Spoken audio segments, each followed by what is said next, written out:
Hello, thank you for watching the pre-run informational video. I'm going to go through how the run works and what you can expect. I'm going to go through some logistics, the critical rules that we have, and then a few runner tips as well, so that when you show up for run morning, you know what to expect.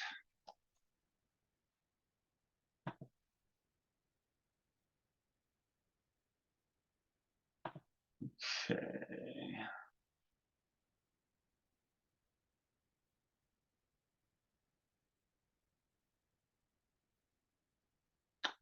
Bring the slideshow up here if I can. Okay. All right. So, believe it or not, this is our 9th year already for the run. We've raised just over $1 million in our first 8 years, and we are chomping at the bit to get going on the second million. Okay, just a quick note on fundraising.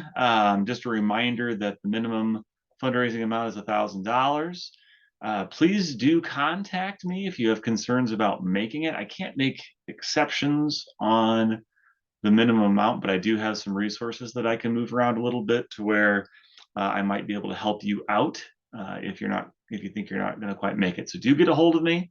I'll do what I can. If you've already raised $1,000, please consider continuing to raise funds. A lot of funds tend to come in the final week. It's the big final push. It's a great time to send out some final reminders. And even during the run itself, a lot of people are posting on social media during the run. They're putting up photos and videos and stuff. The run day itself creates a lot of excitement, a lot of attention, and people will make donations throughout the day. We always have a lot of money come in on run day. So, every dollar counts for the mission and helps the kids of St. Jude. So, again, even if you've made the minimum, please keep going. Okay, so logistics. We ask that you arrive up at the Woodford County Courthouse at about 7 o'clock or so. We'll have a couple of charter buses lined up out front. So when you get there at 7, please come up and check in with our volunteers at the check-in desk. Turn in any money that you have not yet deposited or turned in. You can put your bags and things on the buses. There's no assigned seating or anything like that. Just put your bags wherever you would like, pick a spot. If you need to use the restrooms, there will be restrooms available over at the United Methodist Church. There's also parking available at the United Methodist Church, and we have permission from them to leave our vehicles there all day. So my next slide here, I've actually got a quick map of that, but I'll finish up here. So show up by 7. It'll give you half an hour to pick out your spot on the bus, get checked in. We are going to have a few extra things lined up. We have bulk supply of bracelets. There's little silicone bracelets. People like to grab a handful of them, each runner, and then we hand them out to kids and stuff along the run route. That's kind of a fun thing. We have little temporary St. Jude Run tattoos that you can get and put on. This year, as a new thing, we're going to have some little custom race bibs with our logo, and it says I run for, and that's blank, and we'll have some Sharpies, and you can put in a name there or a cause or something if you are running for a specific reason or person that you would like to honor, and you can pin that on yourself throughout the day. So if you get there by 7, it'll give you time to get all that done by 7:30. And then at 7:30, we'll get on the front steps of the courthouse for a group photo. We'll have a couple of speakers, a couple of patient families. It's a highlight for a lot of people. We'll do an invocation, and then we'll leave right at 8 o'clock sharp to start running. I'll go through the schedule for the day a little bit later, but we start at 8 and we arrive at the Civic Center at 3:30. So just like that, we are there. Okay, this is a quick map for those of you who might be coming from out of town. You can see here, I've got a little red arrow that shows the courthouse. These are the 2 main roads in Eureka. So Route 24 and Route 117. So it's Main and Center. And the Woodford County Courthouse is right there on the corner, the northeast corner. The church that I was talking about, Eureka United Methodist Church, is just 1 block west, and I suppose a block north as well. But this building will be open. Bathrooms will be available. There's parking on the north side of the church. There's also parking across the street on the south side of the church. So ample parking. You're welcome to leave your car there all day. And so just show up, park over here, bring your stuff over, and we'll all be out on the courthouse lawn, kind of right where this red arrow is. And we'll have tables set up for check-in and all that. Okay, so how does the run work itself? So once we start running, the entire route is 28 miles long. It's broken up into 17 legs. The shortest one is a mile. The longest one is 2.7, and everything in between. We have breaks. There are charter buses. So once we get to running, we have a police escort out in front of us. Then the group of people running. Right behind us, we have a chase vehicle, and behind that is our other police escort. So a police officer on both ends, and then a chase vehicle behind us. The chase vehicle plays music all day long. It's also back there so that if you're in the middle of a run leg and you get sick, hurt, hot, tired, whatever, you can hop in the chase vehicle and catch a ride up to the next break. Again, there's 17 legs altogether, so 17 breaks throughout the day, or I guess 16 breaks throughout the day. When we get there, we take about a 5-minute break. And at each of those breaks, you can choose to either get on the bus or run the next leg. So in effect, you can run as much or as little as you want throughout the day. We have people every year that run the entire route. We also have had people who run the first mile and the last mile, and that's it. Honestly, the fundraising is, all the hard work and all the benefit to the kids and stuff is in the fundraising beforehand. The run itself is just the fun part. It's the celebration.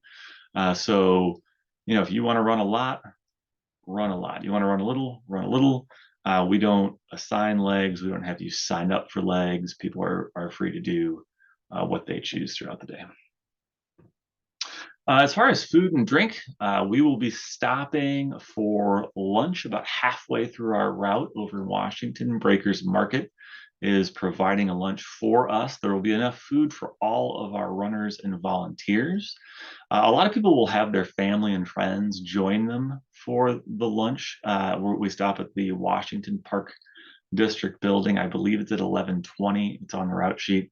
We won't have enough food to provide for all the family members and friends, so please don't do that. But you're more than welcome to invite them. It's fun. It's nice to see them during that time. Throughout the day, we'll have plenty of snacks. There'll be bananas, granola bars, all sorts of things like that. We'll also have water and Gatorade, more than enough for everyone.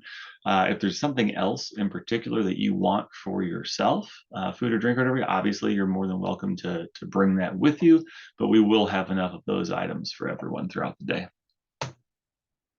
Okay, here's our critical rules for the run itself. There are a handful of them. They're very important. I'll speak on that just a little bit, but the number one thing is reflective vests. We have a group insurance plan that covers all of us throughout the course of the day. One of the negotiated items we have with the group insurance to help keep the premiums down is that everyone will wear a safety vest all day long. And in this day and age, of course, everybody's always taking a picture of everything everywhere, and those all get posted to social media. So if we end up with runners that show up on the internet without a vest on, it could potentially cause the insurance premiums to go way up, which means if a lot more money goes to the insurance company, then a lot less money goes to the hospital. Well, we don't want that. So please, please, please just always wear your vest all day long. Number two, we do run as a group. We'll have a designated pace setter with a sign, indicating who that is. We need everybody to stay back in behind the pace setter. We want to stay in a pretty tight group and off to the side of the road, the right side of the road. It's just a road safety thing. We can't get all spread out because we don't want anybody trying to pass us, and then we're all spread out. So for safety, we have to stay, in one lane and kind of packed up.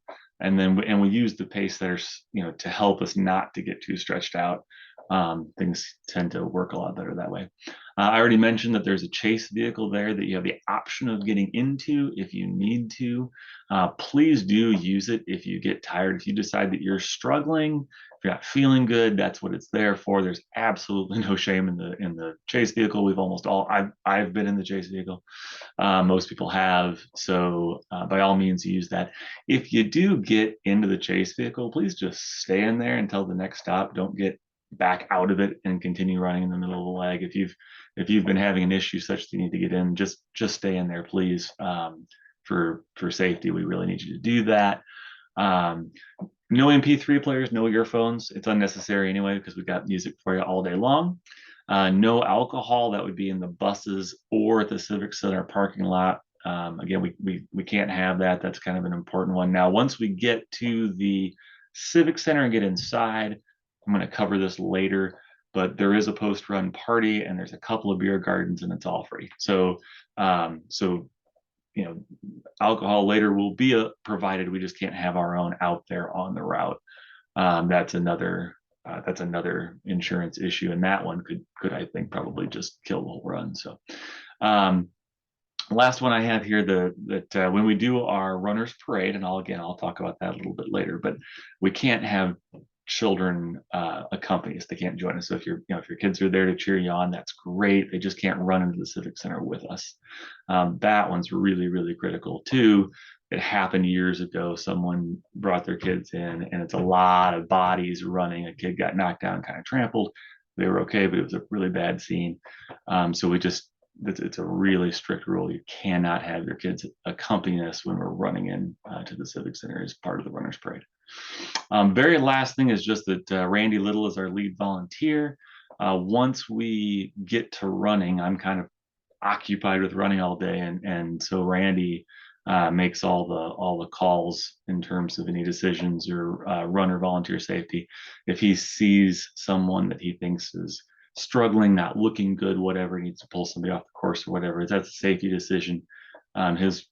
His decisions are final, and we don't argue with that, right? So that's purely in the name of safety. And honestly, in the 8 years we've done this, it hasn't happened yet. But we do reserve the right to have Randy say, "Hey, you're not looking too hot. You need to go get in the bus and cool down," or whatever. Okay. Another safety thing. This is my dehydration slide. We do run all day in August. So dehydration is a real risk. It's something that we need to be aware of, especially because one of the first symptoms of dehydration is confusion. And so if it's happening to you, you very well might not realize it. So while we're out there, try to be mindful of yourself. Also keep an eye on the person next to you a little bit. Again, in 8 years, we have never had an episode. We've never had a problem. Thankfully, we've never had anyone get seriously ill or anything like that. But make sure you're taking in fluids. Make sure you're taking some Gatorade or some sort of sports drink in addition to just water, because you need electrolytes too. Do actually start increasing the fluids that you take in for a couple of days before the run. It'll help. You'll have more fluid. You don't want to already be partly dehydrated when you start. But all these things, I really like the little skin test. I do that to myself throughout the course of the day just to make sure that I am not getting dehydrated, because it is a serious thing. So watch yourself, watch your friends. Let's keep each other safe out there. Okay, a few little tips just from the years of experience. One thing, it's a good idea, I think, to take a look over the route sheet in advance and try to think about what legs you may or may not want to run ahead of time. You don't need to sign up for anything. You don't need to stick to anything, kind of a schedule or anything like that. But I just personally think it's kind of nice to have at least some idea in your mind of what it is that you might want to do, just so you're better prepared. We do have music genres by leg, so some people will do that even just by what kind of music they'd like to listen to when they're out there. I personally like to bring an extra pair of shoes and some extra clothes. I change into a new outfit at lunch. I'll change my shirt a couple of times. If my feet start to get a blister or a hot spot or whatever, I'll switch into a different pair of shoes. If you plan on running a lot, you might want some of those things. Bring 2 towels, please. One to cover up the seat of the bus. Peoria Charter gives us an unbelievable deal on their buses because they are big St. Jude supporters. So they give us their buses, I'm sure, at a loss, and I don't want to thank them by sweating up all of their seats. So, so cover the seat and then have another one to towel yourself off with. You're going to want some sunscreen, most likely, chapstick, maybe, if you want some ibuprofen or Tylenol or what have you. Some 2 Toms, Body Glide, Vaseline, something for chafing if you're planning on running a lot. A hat or a visor is a good idea. Sunglasses, and then we'll talk about this a little bit later as well. But there will be showers available when we get to the Civic Center, and so if you're planning on using those, then you'll want some shower items. All right, so here's our route. This is the Eureka portion. The first 6 miles we run are sort of a scenic route through Eureka to get from the courthouse to the edge of town. So we kind of twist and turn. And one thing to know about this is we post our route for the entire week leading up to the run. So everybody in town sees those signs all week long. They tell people where and when we're going to be. And we generally get a fair amount of community support. So a lot of people like to run the local miles. It's early in the morning, so it's cooler, you're fresh, but we also have a lot of people out, cheering us on, which is pretty cool. In fact, this last local leg coming out by the lake there's usually a group that's out with popsicles and some sprinklers and stuff like that. So that's pretty neat. So what you were just looking at is the Eureka portion that is now way over on the far right, and now you can see the rest of the route going over into Peoria. It's a nice route. We stop by a patient's house right around mile 10 or so. We stop around mile 15 for lunch. Once we get back in behind ICC, we get on to Highview, and it's nice, it's shady, it's residential. There's some really neat views of downtown Peoria. So anyway, it's a nice route. There's a route sheet that you'll find out on our website, and also that I mailed out and probably will mail out again. It looks like this. Now, this particular one on the screen is an old, outdated one, so don't use this. But this is what it looks like. And I've sent out a current one that's on the website and all that. It is color coded, so it'll show you each leg and how far it is and what time we'll start and finish it. Tells you all the turns we make. The color coding, the green ones are flat. The yellow ones have some hills, and the 2 red ones are designated fast legs. We have those fast legs for various reasons. All we really ask is that if you are going to run a fast leg, that you be comfortable running about 9-minute miles. None of the other legs, incidentally, have any sort of a pace requirement. I think the route planning itself assumes about a 12 and a half minute pace.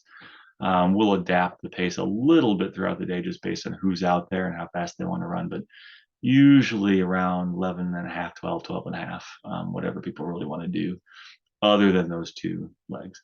And then you can see, as I mentioned earlier, there's a music genre for each leg listed. And again, don't use this one. Use the one that I've sent out, and that's on the website.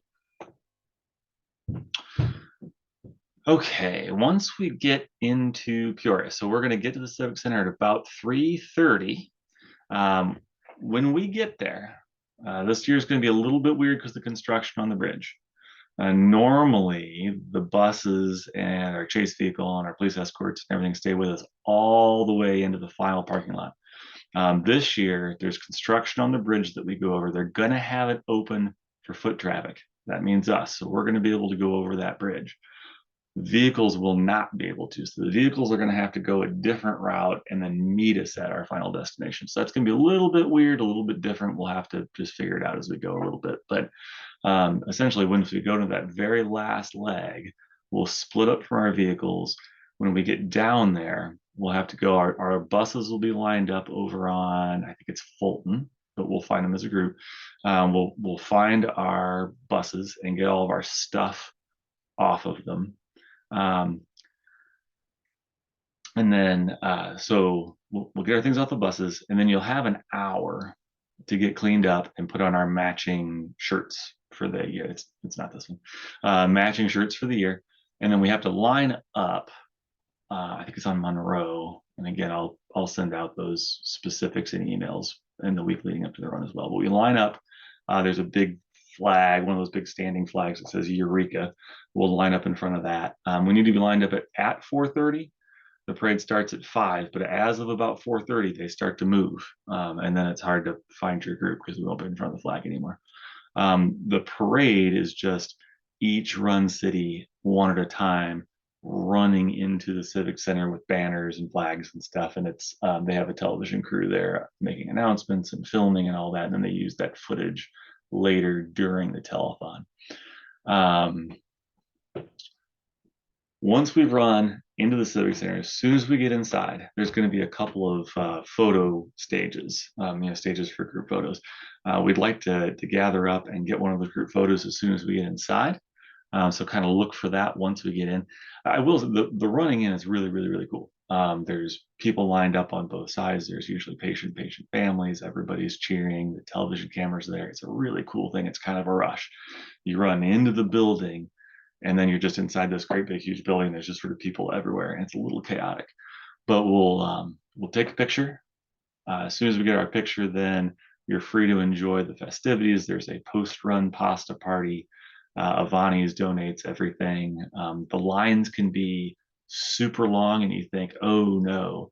I guarantee you they move fast. I've done this a lot of times. The lines move really fast. You get food.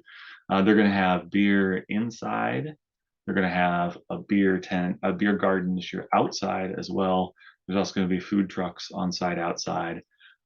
Everything inside is going to be free. Chick-fil-A is going to be there. Avani's, the beer, all that stuff's free. The beer garden outside is also free if you have a wristband. Wristbands will be in with your shirts, matching shirts when you get them. Family and friends are welcome to come and join you for the party, the celebration. They can be inside. They can go anywhere they want. And there's food trucks where they can buy food as well. Everything is cashless, so bring a credit card. There's a St. Jude merchandise store, St. Jude Run merchandise store primarily inside. It's pretty neat. I can tell you from experience that things sell out really fast. So if you see something you want, buy it immediately. Don't think, hey, I'll come back later and get that, because it will be gone. Okay, so we're going to do our check presentation live as part of the telethon. I don't have a time yet. The television station issues the final times. I usually get them like the week of the run, so I will communicate that for sure. I can tell you though that we're probably going to be in the neighborhood of 9 p.m. So up to you if you want to stick around that long or not. It is kind of cool. We get to go out in front of the cameras as a great big huge group and present, an oversized check, and it's televised live and all of that. So that's pretty cool too. As far as getting back to Eureka, we don't have a bus going back to Eureka. The issue there has been, over the years, as we've talked about it, everybody always leaves at a different time. Some people go back right away, some people stay to the bitter end, and everything in between. So there's no great way for us to have like a single vehicle that goes back. So for the most part, you're responsible for getting your own transportation back. What Ellen and I have done for years and years and years is go over to Peoria the night before the run. We grab dinner and we leave a vehicle over there, so that when we get there the next day, our car is just sitting there. I think that's a pretty good idea, but it may not work for everyone. Since there's so many of us, if you need a ride, let me know. I can probably find you one. Myself, I usually have extra room. I'll have a minivan there, so I can bring people. The only catch to me is I'm usually there until the bitter end. So if you want to ride from me, you can have one, but you're going to be there late. But anyway, please do let me know if you need help figuring out your transportation back to Eureka, and I would be happy to do that. Otherwise, you're on your own to get back. Matching shirts. I've mentioned those a couple of times. Okay, you have a couple options there. So the matching shirts, Those are provided to you. They're free. I'll have them bagged up. There's going to be the wristband in with it. If you're a first-year runner, there will also be another shirt, just it's a gray safety run shirt. Everybody gets one when they're new. I will have those available at least 1 week before the run. So hopefully Friday or Saturday, the week before the run, I'll have those ready. I'm going to put them in a bin alphabetically on my front porch, 321 East Harrison Street, and I will send out emails letting you know that they are ready. You can pick them up at any time. If you don't pick them up, no problem. I will bring them with me the morning of the run and have them sitting there at the check-in table. So you can pick it up in advance if that's convenient and you want to do that. You can wait and get them the morning of the run if you want to do that. Okay, more information. Of course, we do have a website, runeureka.com. We have a Facebook page, and maybe the easiest way to get information if you have questions, just get a hold of me. My email's on the screen there, zsankin@hotmail. My phone number 309-229-7919. Don't hesitate to get a hold of me if you have questions, if you need help, anything at all. All right, so if this was a live meeting, this is when I would take questions and ask people what I forgot to talk about. But since it's a recording, I'm going to have to take a chance and hope that I got all the very most important things. I will be sending out communications, especially the last week of the run, with important reminders, some logistics, some maps, that sort of thing. So do watch for all of that. And I can't wait for another run. It is, in all honesty, quite literally my favorite day of the year, and I'm excited. I hope you are too. I'll see you on run day.